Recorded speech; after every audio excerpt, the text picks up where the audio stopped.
Bonsoir tout le monde, bienvenue dans mon salon. Écoutez, moi je suis assise confortablement à la chaleur du poêle à bois. On est bien dans la maison. Je vous dirais là que les yeux vont commencer à me cailler tantôt, mais on est bien. Je suis en robe de chambre, dans le confort de mon foyer. Encore une fois, avec vous, en tête à tête, un temps extraordinaire avec le Seigneur. Aujourd'hui, on va parler de témoigner pour Jésus. Parce que c'est pas juste de recevoir le Seigneur dans notre vie, dans notre cœur. C'est pas juste, tu sais, de l'avoir parmi nous, puis qu'il reste au milieu de nous, etc. Comme je vous ai dit la semaine passée, il est là, il vit au milieu, mais il faut aller raconter qu'est-ce que le Seigneur a fait. On va regarder ensemble dans Marc 5, 19. Mais juste avant de regarder, peut-être aller fouiller pendant ce temps-là que je vous parle, Marc 5, 19. Mais il faut garder à notre esprit que c'est pas nous autres qui exercent les conversions. C'est pas nous, c'est le Saint-Esprit de Dieu qui va convaincre une personne et qui va convertir la personne. Fait qu'il faut vraiment garder ça à l'esprit parce que souvent les gens, ils sont pressés, là. Là, eux autres, là, ils veulent voir des miracles, ils veulent voir des guérisons, ils veulent voir des gens donner leur vie à Jésus-Christ. Ils veulent, tellement qu'ils veulent qu'ils vont forcer la note. Et à ce moment-là, c'est pas l'Esprit de Dieu qui agit, mais c'est la chair. La chair, quand tu témoignes. C'est pour ça que moi, quand je dis aux gens qui viennent au parvis, laissez le Saint-Esprit agir, écoutez-le, vous autres, tassez-vous. Laissez le Saint-Esprit, c'est le Saint-Esprit. Il va se servir de votre bouche, il va se servir de vos mains, il va se servir de vous. Vous êtes un canal. Hein? On est le canal de Dieu. Puis en passant, on est le canal soit de Dieu ou de Satan. Fait on est le canal par lequel les deux peuvent passer, soit pour bénir ou pour maudire puis faire du mal. Donc, ceci étant dit, parce que je voulais vraiment préciser que c'est le Saint-Esprit et non pas nous qui convertit les gens. Nous, on est vraiment les ambassadeurs, on est des privilégiés qui connaissent Jésus-Christ. Puis le message qu'on doit donner, c'est de connaître Jésus-Christ aussi. Donc, vous êtes rendus dans Marc 5, verset 19. Alors, on y va. Même, je vais commencer à 18, tiens, OK?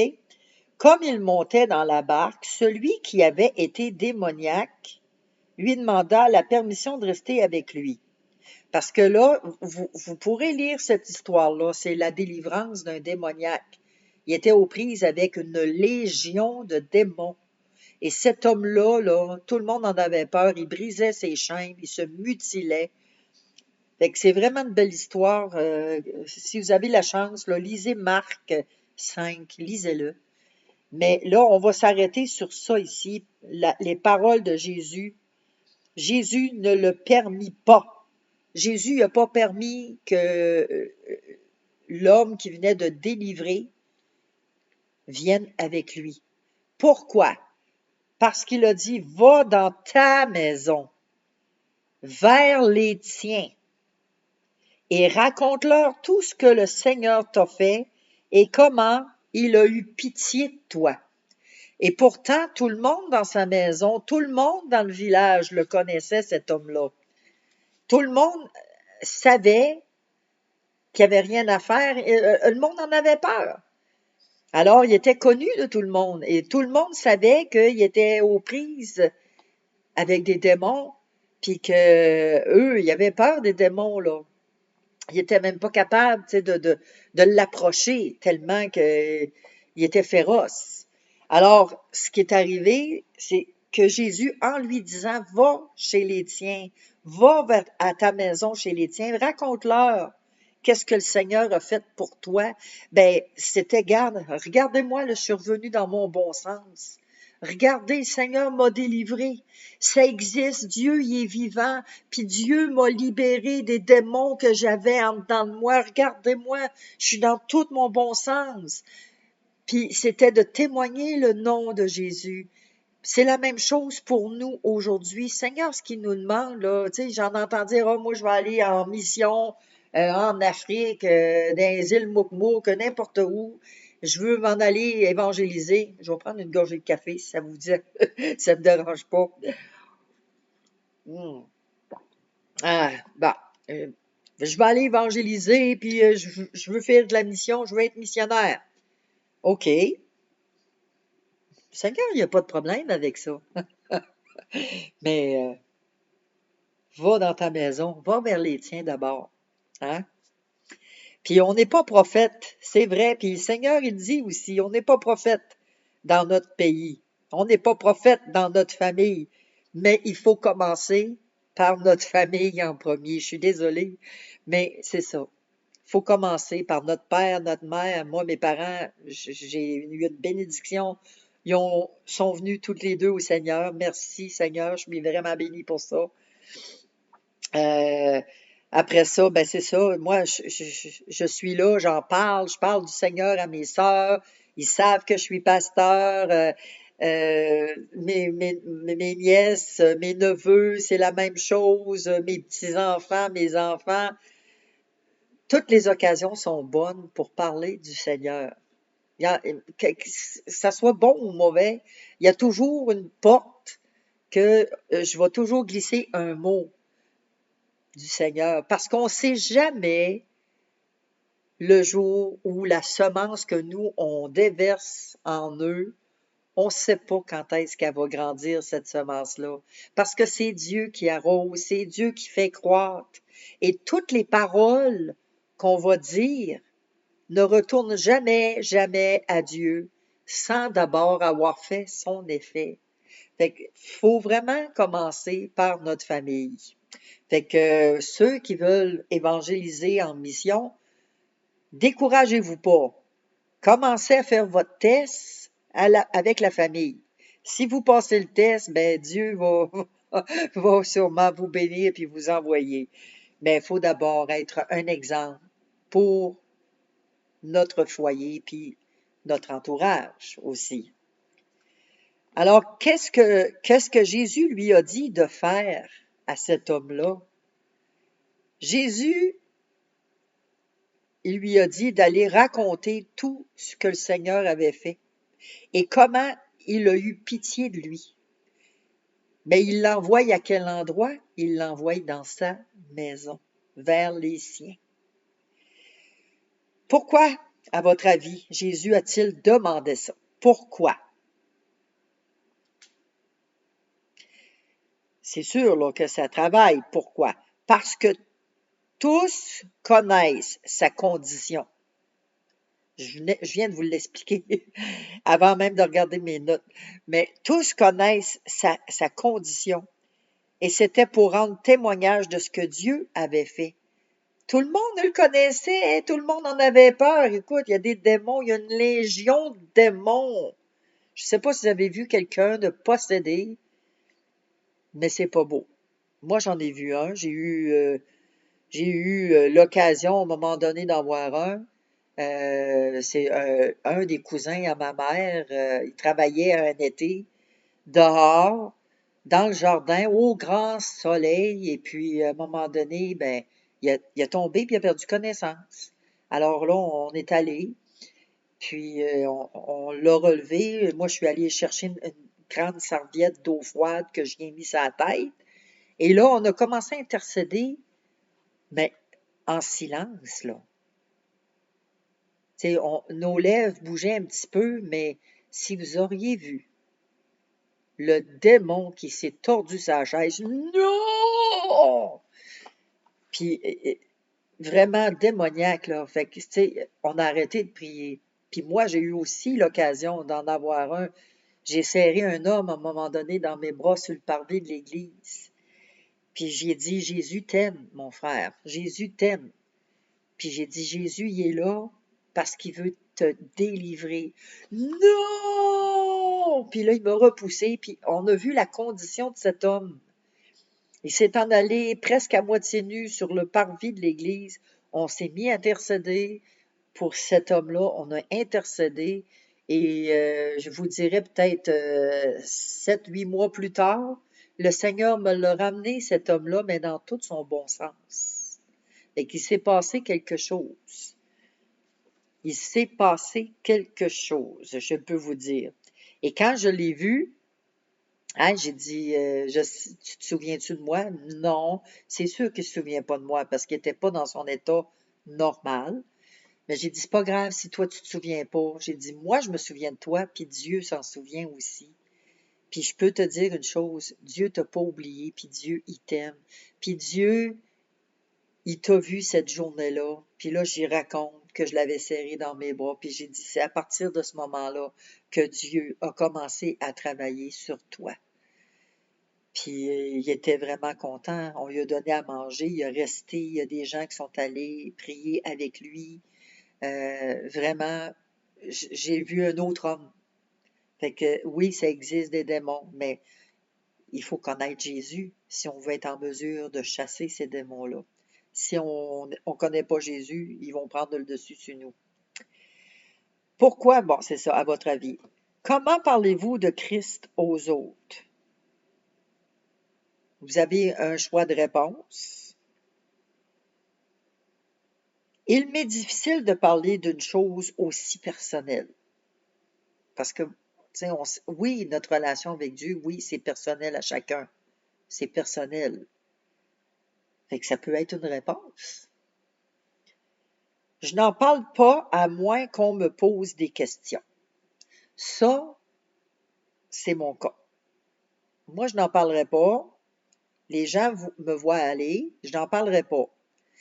Ben, je n'en parlerai pas. Je vais m'afficher, je vais dire oui, je suis chrétienne, puis c'est le Seigneur Jésus, puis je fais à manger parce que Jésus me demande de le faire, parce que Jésus t'aime. Mais ça s'arrête là. Moi, je n'en parlerai pas si tu ne me poses pas de questions. Fait que ça c'est une de mes réponses. Il y en a 3. Fait que la troisième, il m'est facile de parler de Christ à mes amis, mais pas à des personnes que je ne connais pas. Fait que pour moi, c'est facile de parler de Jésus à du monde que je connais. Parce qu'ils me connaissent et ils savent que je suis pasteur, fait que c'est facile. Mais d'un autre côté, les personnes qui ne me connaissent pas, c'est plus difficile. Mais je vais les laisser me poser des questions. Je vais m'afficher, je vais dire qui je suis, je vais dire mon identité en Christ, mais je vais les laisser me poser des questions. Fait que comment vous parlez de Christ aux autres, ça vous appartient. Ici, on va aller voir dans Acte 4, 20. On voit souvent Acte 4, 20. Hein? On l'a vu dans la dernière capsule. Puis là, on retourne le voir, Acte 4, 20. Car nous ne pouvons pas ne pas parler de ce que nous avons vu et entendu. Ah, non, celui-là, non, OK, non, c'était pas lui. OK. Donc, comment Pierre aurait répondu à cette question-là? C'est ce que je vous ai demandé. Comment tu parles de Jésus aux autres? Oui, Rose. Oh, Seigneur. Comment tu parles de Jésus? Ben, Pierre, là, lui, c'est ça qu'il aurait répondu, lui. Il aurait répondu, car je ne peux pas ne pas parler de ce que j'ai vu et entendu. Moi, là, j'ai vu le Seigneur à l'œuvre, tu sais, puis lui, c'est ça, sa réponse.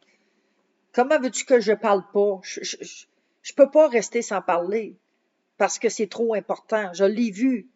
J'ai vu Jésus à l'œuvre, j'ai vu ce qu'il a fait. Comment veux-tu que j'en parle pas? C'est une bonne nouvelle. Fait que c'est dans ce sens-là.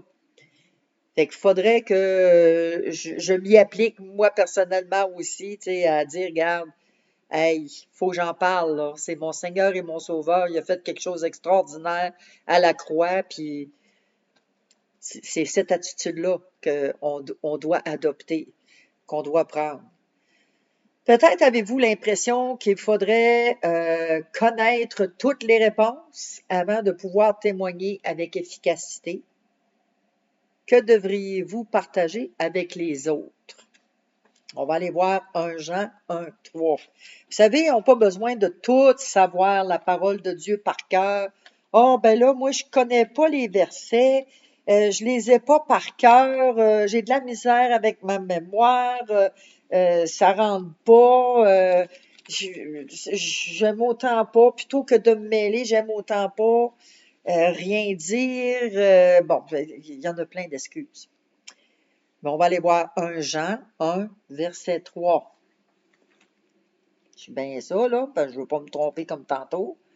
Ce que nous avons vu et entendu, nous vous l'annonçons à vous aussi, afin que vous aussi vous soyez en communion avec nous. Or, notre communion est avec le Père et avec son Fils Jésus-Christ. Fait que si vous êtes en communion avec nous, vous êtes bien, vous aimez notre compagnie, ben c'est parce que vous aimez la compagnie de Dieu puis de Jésus-Christ, parce que moi, je suis en compagnie de Dieu et de Jésus tout le temps. Il fait partie de ma vie. Il est là. Je peux pas m'empêcher de parler de lui. Il fait partie de ma vie. Donc, nous ne pouvons pas ne pas parler de lui. Ce que j'ai vu et ce que j'ai entendu, ce que j'ai vu dans ma vie, ce que j'ai entendu à l'église, par prédication, par des vidéos que j'écoute, qu'est-ce que j'ai entendu, je vais en parler. On n'a pas besoin d'être un grand théologien puis un pasteur diplômé avec des doctorats puis avec tout ce que vous voulez. On n'a pas besoin d'être un docteur de la loi, un docteur de la parole de Dieu. On n'a pas besoin de ça. Le Seigneur, il s'occupe de ses enfants. Puis comme je vous ai dit, si on demeure à l'écoute du Saint-Esprit, c'est le Saint-Esprit qui nous dirige, qui nous guide, qui nous dit quoi faire puis quoi dire. Fait que soyons vraiment à l'écoute. Essayons de nous reculer puis de laisser le Saint-Esprit agir. Soyons spectateurs de ce que Dieu va faire. Puis moi, ça m'est arrivé, puis j'étais vraiment ébahie de ça. Extraordinairement ébahie. Je m'étais complètement effacée, puis j'étais sur le parvis de l'église, j'allais voir les gens, et c'est vraiment le Seigneur qui était là. Moi, j'étais comme en arrière de lui, puis lui, il était là. Puis là, je m'assoyais avec les gens, je parlais aux gens, les gens m'écoutaient. Euh, les mots du Saint-Esprit coulaient dans ma bouche. J'étais complètement transportée, ébahie, éblouie. J'ai pas de vocabulaire pour le dire, là, mais c'était merveilleux. Merveilleux de mourir à nous autres mêmes, puis de laisser le Seigneur vraiment être spectateur de ce qu'il fait dans la vie des gens. C'est extraordinaire. Donc, dans quel but, justement, qu'on doit partager la bonne nouvelle de Jésus-Christ? C'est afin d'être en communion avec le Père et le Fils, Jésus-Christ, que eux aussi puissent connaître et goûter cette communion-là. C'est tellement merveilleux. Vous savez, des fois, quand on a des soucis, on traverse des épreuves. Moi, j'en ai traversé dernièrement des épreuves. Oui, j'ai trouvé ça dur, trouvé ça difficile, mais le Seigneur était là. Le Seigneur était à mes côtés. Puis, quand on a le Seigneur avec nous, là, on a toute la force qu'on a de besoin. Mais il faut s'appuyer sur lui. Il est notre rocher, notre refuge. Donc ici, on va regarder les attitudes de personnes différentes. On va regarder ça dans Jean 12, 42, 43. Jean 12, 42, 43. Vous pouvez peut-être juste les écrire puis les lire plus tard aussi, là. C'est toujours bon, hein, de revisionner revisiter ou revisionner, ou en tout cas, les notes et tout ça. Bon, 40, c'est un petit peu 42, 43. OK, les attitudes de deux personnes. Cependant, même parmi les chefs, plusieurs crurent en lui. Mais à cause des pharisiens, ils n'en faisaient pas l'aveu, dans la crainte d'être exclus de la synagogue, car ils aimèrent la gloire des hommes plus que la gloire de Dieu. Ici, on parle de qui, d'après vous? On parle de plusieurs chefs. Il y a plusieurs chefs qui ont cru en Jésus, mais de peur, par crainte des hommes, par crainte de se faire rejeter de la synagogue, ils n'ont pas voulu avouer. Ils n'ont pas fait l'aveu. Ils n'ont pas proclamé publiquement qu'ils croyaient en Jésus-Christ. C'est un peu comme quelqu'un qui veut se faire baptiser, mais qui ne veut pas se faire prendre en photo, qui ne veut pas témoigner, puis qui ne veut pas se faire filmer. Ben, dans ce cas-là, tu te fais baptiser pourquoi? Le but du baptême, c'est pour dire publiquement que tu t'engages à suivre Jésus-Christ. Si tu n'es pas prête à t'engager à l'avouer publiquement, ben, fais-toi pas baptiser, là. Le baptême, c'est ça, c'est proclamer publiquement qu'on s'engage à suivre Jésus-Christ. Alors, la façon d'agir ici, c'est qu'il n'en faisait pas l'aveu. La raison pour laquelle ils ont fait ça, c'est parce qu'ils avaient la crainte d'être exclus de la synagogue. Puis ils aimaient mieux la gloire aussi des hommes que celle de Dieu. On va aller voir Romains 1. Romains 1, versets 15 et 16.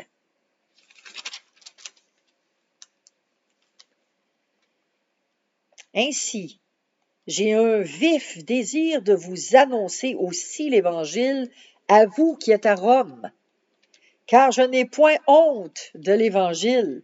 C'est une puissance de Dieu pour le salut de quiconque croit, du juif premièrement, puis du grec. Alors ici, c'est Paul qui parle. Moi là, j'ai un vif désir. J'ai un vif désir de vous annoncer l'Évangile. Parce que j'ai pas honte. J'ai pas honte d'en parler. Il n'y a pas honte de parler de Jésus-Christ. Il n'y a pas honte de parler de Dieu. Il y a le désir, un vif désir d'annoncer l'Évangile. Pourquoi? Parce que c'est une puissance pour le salut. Et vous savez, dans d'autres places, j'ai pas le verset, mais dans d'autres endroits, il dit que si on a honte de Jésus, ben Dieu va avoir honte de nous aussi. On va regarder 2 Corinthiens 5, 9. 2 Corinthiens 5, de 9 à 14. On va lire ça. C'est pour cela aussi que nous nous efforçons de lui être agréables, soit que nous demeurions dans ce corps, soit que nous le quittions, car il nous faut tous comparaître devant le tribunal de Christ, afin que chacun reçoive selon le bien ou le mal qu'il aura fait étant dans son corps. Connaissant donc la crainte du Seigneur, quand on craint le Seigneur, nous cherchons à convaincre les hommes. Dieu nous connaît et j'espère que dans vos consciences, vous nous connaissez aussi. Nous ne nous recommandons pas de nouveau nous-mêmes auprès de vous, mais nous vous donnons occasion de vous glorifier à notre sujet, afin que vous puissiez répondre à ceux qui tirent gloire de ce qui est dans les apparences et non dans le cœur. On a dit jusqu'à 14, OK. Alors, en effet, si je suis hors de sens, c'est pour Dieu. Si je suis de bon sens, c'est pour vous. Car l'amour de Christ nous presse, parce que nous estimons que si un seul est mort pour tous, tous donc sont morts.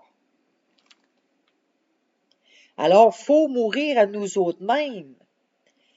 Ici, dans le passage, Paul donne plusieurs raisons de témoigner pour Jésus-Christ dans ce que je viens de vous lire là. Verset 9, la raison, c'est nous nous efforçons de lui être agréable. C'est pour lui être agréable qu'on parle du Seigneur, qu'on parle de ce qu'il a fait à la croix. D'accord? Le verset 10, parce qu'on va tous comparaître devant le tribunal de Christ pour tout le mal et le bien qu'on aura fait pendant qu'on est sur cette terre. Fait que, on va être jugé. Excusez, on va prendre une autre petite gorgée de café. Ah, j'espère que vous avez pris du café, de la tisane, vous autres aussi. Hein? Et là, je me suis dit, je vais me faire un café parce que quand que j'ai la gorge sèche après ça. Alors, dans le verset 11, il faut qu'on cherche à convaincre les hommes, mais d'un autre côté, oui, les convaincre, mais c'est ça, verset 11, hein? C'est ça qu'il dit. 13, verset 11. Nous cherchons à convaincre les hommes. Oui, Dieu nous connaît. Dans le fond, faut les convaincre, mais c'est le Saint-Esprit qui agit. Tu sais, à un moment donné, faut démystifier. On va chercher à les convaincre. Mais quand on voit, faut pas forcer non plus, là. Faut avoir l'équilibre. Parce que c'est le Saint-Esprit qui convainc. C'est pas nous, c'est le Saint-Esprit, mais il faut chercher quand même à les convaincre. Je sais pas si vous me suivez, là, mais en tout cas. Ensuite, le verset 14. Pourquoi qu'on doit faire ça? Ben parce que l'amour de Christ nous presse. C'est l'amour de Jésus qui nous pousse à aller parler de ce qu'il a fait. C'est l'amour, vraiment l'amour. Comment devenir un témoin efficace? Ben écoutez, Dieu n'en a pas choisi beaucoup comme avocats, mais il nous appelle tous à être des témoins. Hein? On n'est pas les avocats, mais on est des témoins. Je répète la phrase. Dieu n'en a pas choisi beaucoup comme avocats, mais il nous appelle tous à être des témoins. Tous autant qu'on est. Tout le monde. On est tous des témoins de Jésus-Christ. Parce que faut témoigner ce qu'il a fait dans notre vie. Il y en a qui ont des beaux témoignages, vraiment, puis quand on écoute le témoignage, on dit, il y a juste Dieu qui peut faire ça. Il y a juste Dieu qui a pu délivrer cette personne-là. Puis la préserver de la mort, parce qu'il y en a qui ont eu des accidents incroyables, puis qu'ils sont en vie, qu'en temps normal, une personne normale qui n'avait pas la main de Dieu sur lui, il serait mort.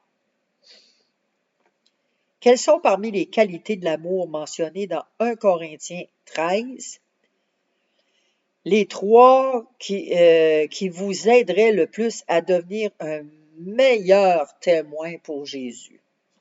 Donc, 1 Corinthiens 13, puis on va regarder versets 4 à 7. On va regarder ça ensemble. La charité est patiente. Il y a des versions que c'est marqué l'amour. Elle est pleine de bonté. L'amour n'est point envieux. Je vais dire l'amour, OK? Bon. L'amour n'est point envieux. L'amour ne se vante point. ne s'enfle point d'orgueil et ne fait rien de malhonnête. Elle ne cherche point son intérêt, ne s'irrite point, ne soupçonne point le mal et ne se réjouit point de l'injustice. Mais elle se réjouit de la vérité. Elle excuse tout, elle croit tout, elle espère tout et elle supporte tout. Dans ce que je viens de lire, c'est quoi qui vous aiderait le plus à devenir meilleur témoin pour Jésus-Christ? Pour ma part, j'ai pas honte, je vais vous dire qu'est-ce que j'ai répondu. Moi, c'est la patience. Ça m'aiderait. Parce que mon mari, il n'est pas là, mais il pourrait vous le dire, et que je suis impatiente. Ça paraît pas en dehors, mais en dedans, ouais. Surtout quand je suis au volant. Si vous êtes au volant, puis vous êtes en avant de moi, puis que vous avancez pas, là, et que, juste que je suis pas patiente. Pousse là ta crotte, hein. Donc, une petite anecdote. Ne s'enfle pas d'orgueil. Parce que quand je suis impatiente comme ça, ben là, je m'enfle d'orgueil, tu sais, parce que moi, je conduis, et puis moi, je l'ai l'affaire. Puis moi, là, fait que je m'enfle d'orgueil. Fait que ça, là, j'ai besoin d'avoir... Ensuite, supporte tout. Qui peut supporter tout? Il y a juste Dieu puis Jésus. Fait que moi, j'ai vraiment besoin de ça dans ma vie. D'avoir la patience, de ne pas m'enfler d'orgueil, puis j'ai besoin de supporter tout. J'en ai besoin. Jean 13, 34, 35. Jean 13. Vous savez, hein, les petites réunions comme ça, là, on apprend à se connaître. Hein? Fait que vous apprenez à connaître là, des petites anecdotes de moi, mon petit caractère. Mais j'ai pas honte, là. Écoutez, hein, je suis humaine, puis j'ai pas honte de vous parler là, de mes petits défauts. Tu sais. OK, j'ai dit Jean 13, 34, 35. Bon, c'est l'autre bord.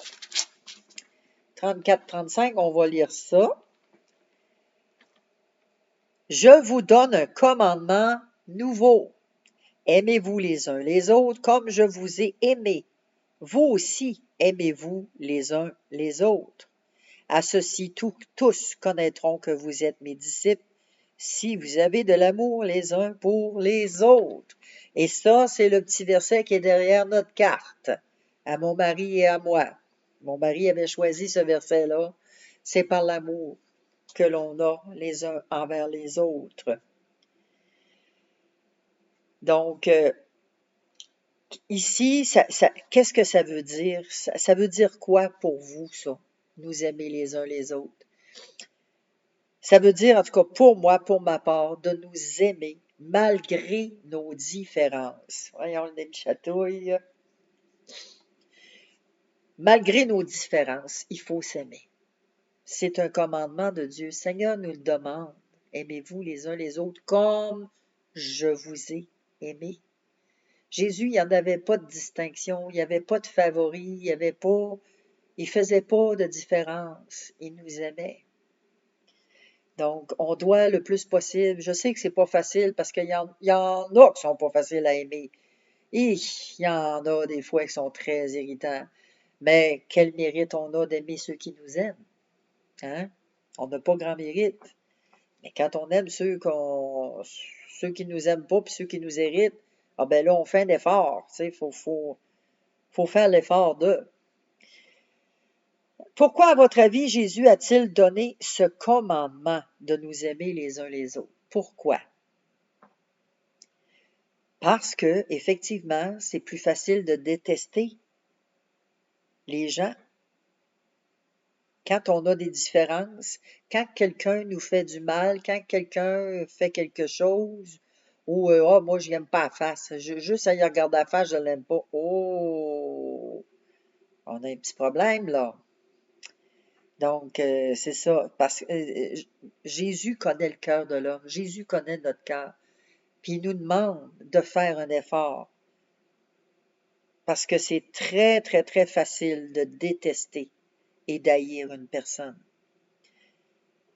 Mais quel mérite on a si on haït tout le monde, si on haït les gens, puis on n'a pas de mérite. Alors ici, Matthieu 5, 16. Matthieu 5, 16.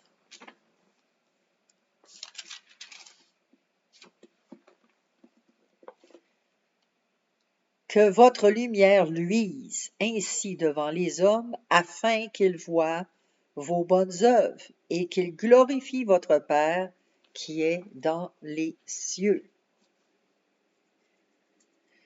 Vous savez qu'il y a certaines personnes qui lisent jamais, jamais, jamais la Bible et ne vont que rarement aussi à l'Église. Si vous voulez qu'elles sachent ce que Christ peut faire pour elles, montrez-leur ce que Christ a fait pour vous. C'est important de leur montrer. On voit, telle personne ne vient pas. Il faut l'inciter à venir à l'Église, mais en lui montrant, regarde, qu'est-ce que Christ fait avec nous, avec mon caractère. Hey, moi, avant, là, hey, j'étais comme ça. Puis, vous le savez, je vous l'ai dit, je ne suis pas patiente. Là. Bon, j'ai hâte de vous dire que le Seigneur m'a changé sur ce côté-là. J'ai hâte. J'ai vraiment hâte de vous annoncer la nouvelle. Hey, là, j'ai changé. Mais, hey, boy, en tout cas, le Seigneur, il a l'ouvrage à faire avec moi, surtout quand je suis au volant. Et qu'il y a de l'ouvrage. En tout cas, au moins, je l'admets, c'est déjà beaucoup. Quel peut être le résultat de vos bonnes œuvres dans Matthieu 5,16, comme on vient de le lire ici? Le résultat de vos bonnes œuvres. Qu'est-ce que ça serait? C'est pour glorifier Dieu notre Père qui est dans les cieux. Quand on a un bon comportement, une belle attitude, puis qu'on fait le bien, ben c'est pour la gloire de Dieu. Qu'est-ce que Paul a dit à propos des Corinthiens? On va aller voir ça dans 2 Corinthiens 3. Paul a dit quelque chose à propos d'eux autres. 2 Corinthiens 3, versets 1 à 3. Commençons-nous de nouveau à nous recommander nous-mêmes? Ou avons-nous besoin, comme quelques-uns, de lettres de recommandation auprès de vous ou de votre part? C'est vous qui êtes notre lettre, écrite dans nos cœurs, connue et lue de tous les hommes. Vous êtes manifestement une lettre de Christ, écrite par notre ministère, non avec de l'encre, mais avec l'Esprit du Dieu vivant, non sur des tables de pierre, mais sur des tables de chair, sur les cœurs. Et là, ici, Paul, qu'est-ce qu'il dit à propos? Ils sont une lettre de Christ, écrite par l'Esprit de Dieu. Vous savez, souvent, dans des églises, ben là, ça nous prend une lettre de recommandation. Je vais juste vous donner un exemple. Là. Mon fils, mon plus vieux, on avait fréquenté une église. Et puis, il est arrivé un événement que j'ai quitté cette église-là. J'ai eu un divorce avec mon premier mari, j'ai été mariée avec, puis on a vécu 10 ans de violence dans la maison. Mes enfants se sont fait humilier, se sont fait battre, mais en tout cas, bon. Enfin bref, j'ai pardonné quand même à cet homme-là. Mais on a quitté l'Église. Et puis un jour, mon fils retourne dans cette région-là et joint l'Église. Mais là, pour être dans le ministère de louange, ben là, ça prend une lettre de recommandation. Pardon, une lettre de recommandation, tu l'as vu, là. On était là, tu l'as vu œuvrer, puis là, on a parti quelques mois, puis là, il revient, puis ça marche pas. La lettre de recommandation, là, il y avait Jésus-Christ dans sa vie. C'était suffisant. Fait que c'est ça. On a Christ dans notre vie écrit sur la table de notre cœur. Pensez-vous que les gens remarquent votre vie et la considèrent comme un témoignage pour Christ? Quand les gens vous voient, est-ce que vous pensez que vous êtes un bon témoignage? Est-ce qu'ils remarquent qu'il y a eu des changements dans votre vie ou il ne s'est rien passé? Est-ce qu'il y a quelque chose? Si oui, pourquoi? Puis sinon, ben pourquoi? Moi, ben c'est sûr, c'est ma réponse, puis je vais vous la dire. Oui. Oui, les gens sentent l'amour de Jésus en moi. Ils voient que je témoigne de Jésus et que je ne fais pas partie du monde. Puis ils voient, ben, toi, t'es spécial, toi.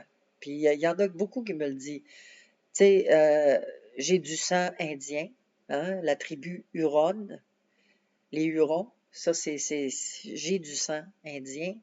Fait que je fais partie des Premières Nations qui donnent aux suivants et qui aiment.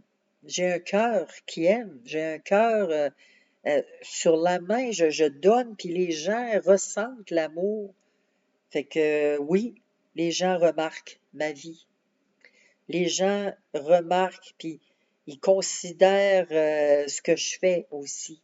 Beaucoup de gens sont reconnaissants de ce que j'apporte, non seulement au parvis, mais partout autour de moi. Les gens le ressentent. 1 Pierre 3, 15. C'est important d'avoir un bon témoignage parce qu'on est des ambassadeurs, on est des représentants du royaume de Dieu. On représente. Tu sais, vous savez, quand on travaille pour une compagnie puis que notre patron nous envoie, mettons, à New York pour aller représenter la compagnie, on va bien s'habiller, on va bien se coiffer, puis on va apprendre notre matière qu'on va aller présenter pour la présenter le mieux possible pour contribuer à l'entreprise de notre patron pour qu'il y ait du nouveau développement. Ben, c'est la même affaire avec Jésus-Christ, avec Dieu le Père. On doit toujours constamment bien se présenter, être bien préparé pour témoigner de Dieu dans notre vie. Alors, 1 Pierre 3, 15. On va lire ça. Verset 15. Mais sanctifiez dans vos cœurs Christ le Seigneur, étant toujours prêt à vous défendre avec douceur et respect, devant quiconque vous demande raison de l'espérance qui est en vous. Ben, ça fait ça, toi, ça va toujours bien. Ben, moi, ça va bien parce que j'ai Jésus dans ma vie. Moi, je connais Jésus-Christ, ça va bien, je suis pas inquiète. Ben, voyons donc. Ben oui, mais c'est ça, il faut rendre témoignage de ce qui nous habite, de qui est en nous, qu'est-ce qui est en nous.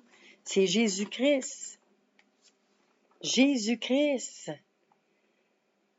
On parle avec douceur, avec respect, devant quiconque, avec douceur et avec respect. Excusez. Devant quiconque vous demande raison de l'espérance qui est en vous. Malheureusement, il y a bien des chrétiens, des frères, des sœurs chrétiennes qui parlent pas ben avec douceur. Des fois, j'en vois là, passer des affaires sur Facebook, puis il y en a qui sont fiers hein, de dire Hey, moi, je suis allé là, puis ils brandissent la Bible, puis je suis fier. Mais ils font pas l'œuvre de Dieu. Tu vas pas brandir la Bible puis donner des coups de verset par la tête à du monde. Ça se fait pas. Ça se fait pas.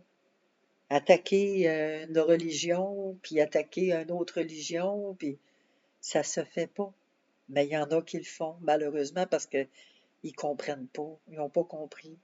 Fait que si vous avez été aux prises avec des chrétiens qui se disent chrétiens, puis que vous avez été aux prises avec ces chrétiens-là qui vous ont tapé sa tête, puis qui sont légalistes, moi j'appelle ça des légalistes, là, qui sont comme à l'extrême, puis qu'ils ont toujours le verset là, pour vous répondre, là, ça marche pas, ça. Puis je vous demande pardon pour ces gens-là, parce que ces gens-là, ils sont à côté de la traque, là.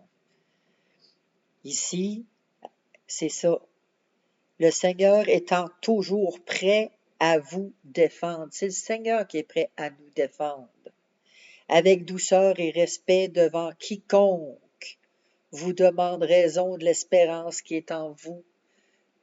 Ça se fait avec douceur et respect. Soyons respectueux. C'est ça, en gros. Bon, ici, ça vous encourage à témoigner et vous montre comment le faire. L'encouragement, c'est... Qu'est-ce que ça dit de nous encourager? Sanctifiez-vous. Ça, c'est un encouragement. Sanctifiez-vous, ça veut dire de se mettre à part, d'arrêter de pratiquer le péché. Si on a des péchés dans notre vie, arrêtez ça. Parce que les péchés, ça nous éloigne de la sanctification. Donc, sanctifiez-vous dans vos cœurs. Christ le Seigneur étant toujours prêt à vous défendre.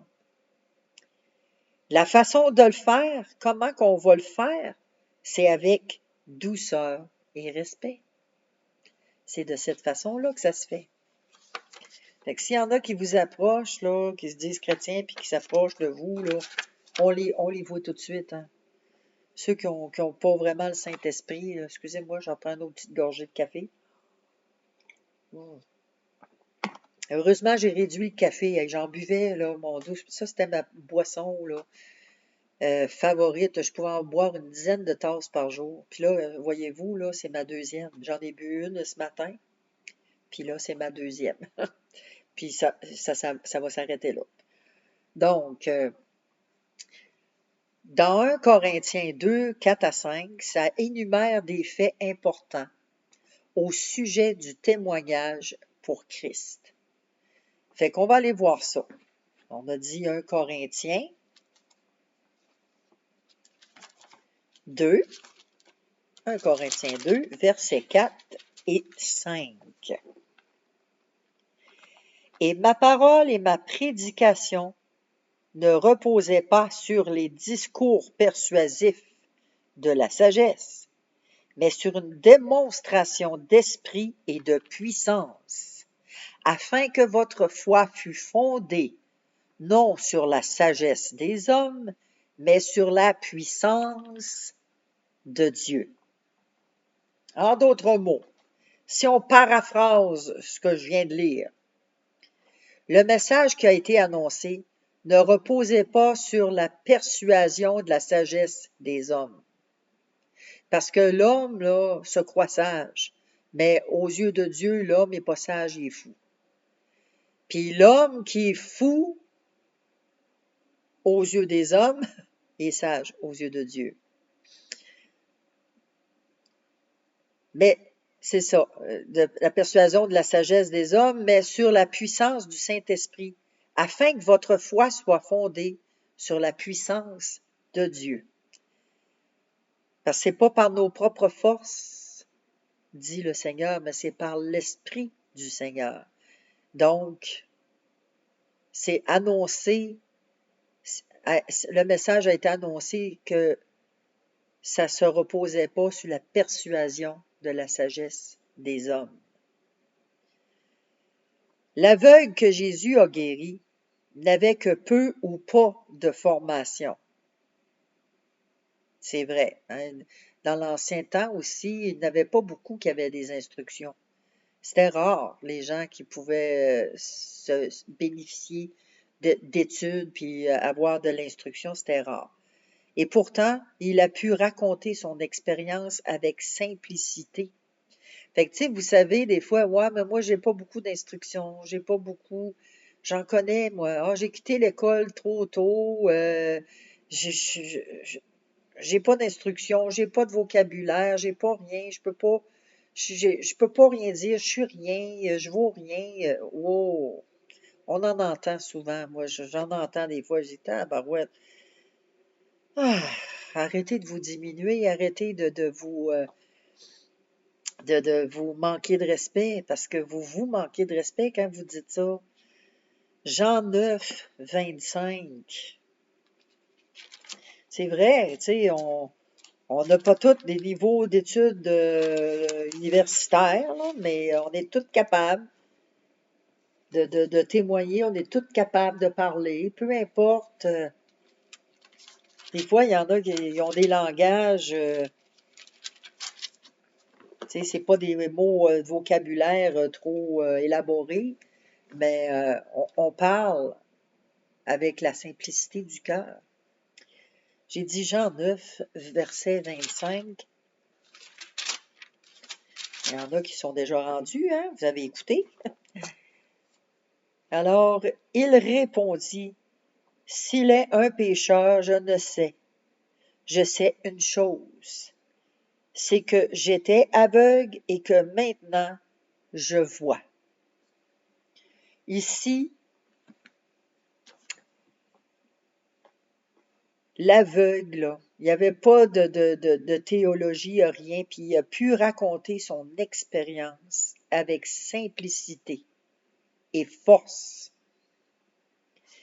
Dans le verset 25, là, parce qu'il y en a qui ont dit, ben, c'est qui, là, qui t'a guéri?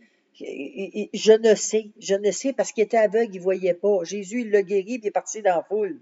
Fait que l'aveugle, quand il s'est nettoyé, puis tout ça, il ne l'a pas vu, là. Fait que, ben, je ne sais. S'il est un pécheur, je ne sais. Je sais une chose, c'est que j'étais aveugle et que maintenant, je vois.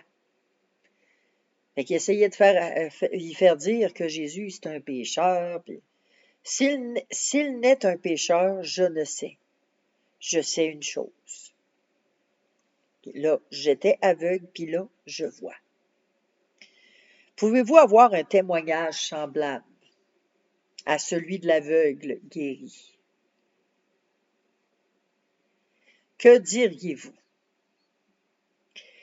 Oh boy, là, je vais vous raconter une autre petite partie de ma vie, là, hein?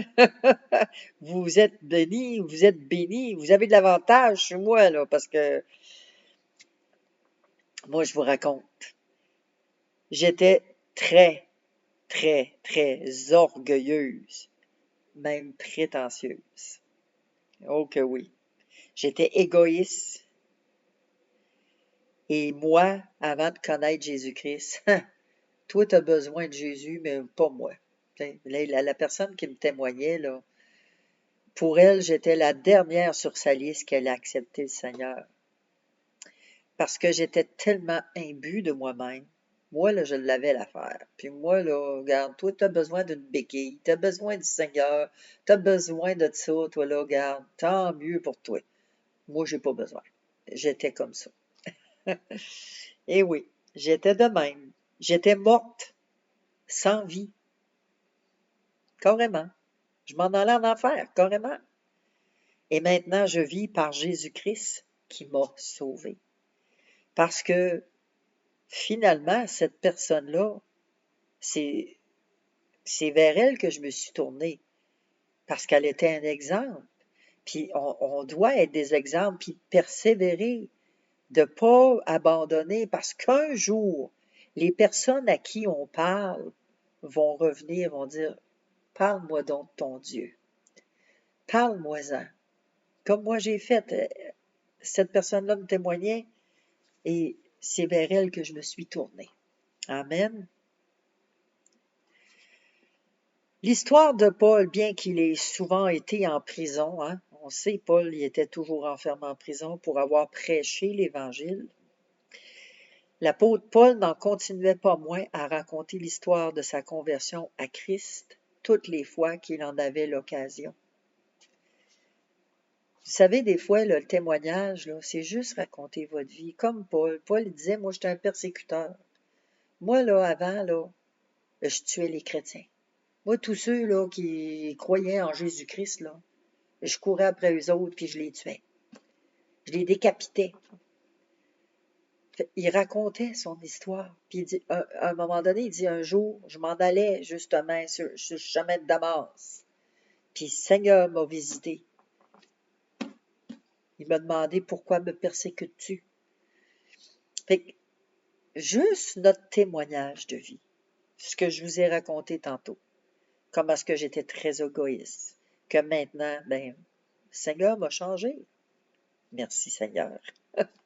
Mais j'ai encore des petites affaires, hein. On n'est pas parfait, là, c'est sûr. Alors, c'est ça, Paul, il continuait, puis il racontait son histoire, son témoignage devant tout le monde. Il le disait. Acte 26, de 1 à 29, on ne le lira pas. Prenez-le en note, oui. Acte 26, versets 1 à 29. Allez lire l'histoire de Paul. Allez le lire. Vous allez voir comment est-ce que c'est intéressant. Comment est-ce que Dieu peut transformer le cœur d'un homme. Fait que sur ce, ben je vous laisse là-dessus. Parce que nous, c'est ça, on a terminé notre leçon, notre rencontre, notre petite capsule ensemble. Alors, je vous laisse aller au dodo. Profitez-en bien pour avoir une bonne nuit de sommeil. Que Dieu vous protège dans votre sommeil, ça c'est important. Moi, là, avant de vous quitter, là, je vais vous raconter, quand je me couche, je demande toujours la protection de Dieu, que le sang de Jésus-Christ soit sur le linteau de mes portes, qu'il n'y ait aucun esprit démoniaque qui rentre dans la maison pendant mon sommeil, aucun voyage astral, parce qu'il y en a qui font des voyages astrales. Alors je prie que Dieu mette le sang de Jésus-Christ sur ma maison, qui protège mon âme pendant mon sommeil, parce que quand on dort, on n'est pas conscient. Fait que Dieu protège mon âme. Alors je prie la même chose pour chacun de vous. Que Dieu vous protège dans votre sommeil, qui garde votre âme entre ses mains, qui garde votre demeure, qu'il n'y ait aucun esprit démoniaque, aucun voyage astral qui rentre dans votre demeure. Puis vous pouvez aussi le prier à tous les soirs avant que vous vous couchez. Fait que sur ce, ben, passez une agréable nuit dans les mains, dans les bras du Seigneur. À la prochaine. Merci. Bye.